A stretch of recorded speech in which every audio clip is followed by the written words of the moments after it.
По поручению президента Казахстана Токаева структуру Комитета национальной безопасности реорганизуют. Об этом сообщается на сайте ведомства.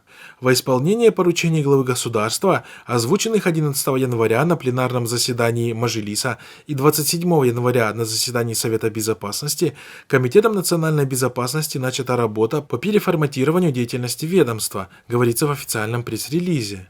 В ведомстве рассказали о создании специальной рабочей группы по оценке и оптимизации структуры, задач и функций органов КНБ, в том числе пограничной службы и службы специального назначения А. Отдельно выделены вопросы перестройки деятельности и укрепления подразделений по борьбе с терроризмом, транснациональной оргпреступностью и международным наркобизнесом, а также обеспечению экономической безопасности.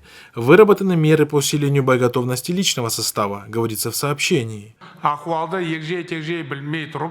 По утверждению Токаева, КНБ не смог предугадать январские события, что и стало причиной реорганизации. Есть отличие Токаева от Назарбаева.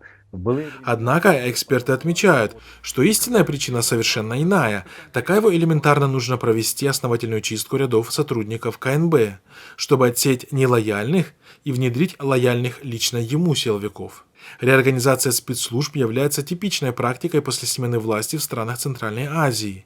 Так, президент Узбекистана Мирзиёев после прихода к власти реорганизовал в 2018 году печально известную СНБ, даже сменив ее название на СГБ. Milliy xavfsizlik butun Surxondaryoni o'ldirgan ikkita o'sha sotqinlar, davlat sotqinlari bu yerda ishlab hamma yerda o'ldi.